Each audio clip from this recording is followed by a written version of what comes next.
Matt Wilson here from Grow Appalachia. This is the first in a series of weed control videos where we're going to be asking the question, to weed or not to weed?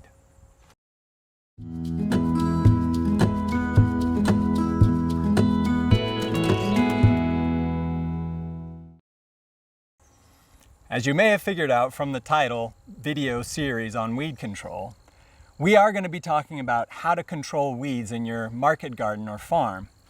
But weeds aren't always the bad guys. Now, weeds definitely can cause crop yield losses in your garden. They compete with your crops for sunlight, for water, for nutrients.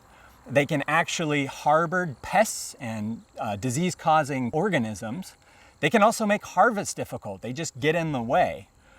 And one mature weed, can produce thousands and tens of thousands of seeds that can remain in the soil for decades before they sprout.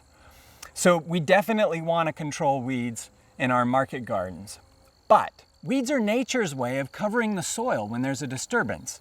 In the natural world, there usually isn't bare soil unless there's something like a landslide or a fire or a flood. And when that happens, weeds sprout quickly and they hold on to the soil to keep it from washing away. They also provide important habitat for insects and birds and other critters, especially native weeds. And in circumstances where we're growing tens of thousands of acres of monocultural crops, they actually can be an important source of habitat for these animals. However, in the context of a small farmer market garden, they can make it economically challenging to make a living. So weeds definitely have their place, it just shouldn't be in your market garden. So we can actually mimic the positive effects that weeds have by planting cover crops, by reducing tillage, by using mulches and tarps to keep the soil covered, and by planting pollinator habitat for all those critters. In this series of videos, we're going to be talking about different techniques that you can use to control weeds and come up with a strategy for your farm or market garden. Now, every farm or garden is different, so adapt these to your specific situation or context. Precision hoeing or cultivating is useful for those short season crops that are spaced close together and that aren't really suitable for mulching. So leafy greens, radishes, beets, those kinds of things where another technique isn't suitable. Cultivating can also follow other techniques like flame weeding or tarping as a cleanup to make sure that those crops stay weed free. Ground covers or landscape fabrics are really useful for longer season crops like tomatoes, squash, or peppers, where the crop is going to be in the ground for a long time. It provides season-long weed control. It's also really useful in a high tunnel or a hoop house. Cover crops are really useful where you've got space in your crop rotation, and in the context of a market garden, this is usually over the winter. It's going to build soil, it's going to prevent weeds from growing because it outcompetes the weeds. Some cover crops are legumes, so they're going to provide some nitrogen. And it also supports our microbial community and keeps that soil alive. Now, cover crops can also be used in conjunction with tarps.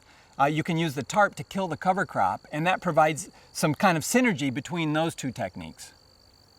Now, when I say tarping, I'm talking about using a tarp to block out the sun. It's also called occultation, and it's really useful in your weed control where you want to hit the pause button in between crops or sometimes over the winter where you just need a clean slate. So flame weeding is the last technique that we talk about in these videos, and it's really useful in crops like carrots that are slow to germinate, that are closely spaced so it's hard to cultivate, and flame weeding allows us to create a clean, weed-free bed right before those carrots germinate. It's a really useful technique to save labor in crops like that. It can also be used in longer season crops if you're careful. Now, these are the most common techniques that we use to control weeds in the market garden, but there are other strategies like going no-till that can really prevent the weeds from growing in the first place. Now, if you're interested in that, I really recommend the No-Till Market Garden podcast by our friend Jesse Frost. He's also got a YouTube channel called No-Till Market Growers. Jesse's doing some really great work on no-till, and I encourage you to check it out. That's it for this video. Be sure to watch the other videos in this series so that you can build your own weed control strategy that's just right for your farm. And be sure to like and subscribe if this was useful to you, and leave comments. Let us know what you think. Do you use these techniques? What's worked for you? We'd love to hear from you and keep that conversation open.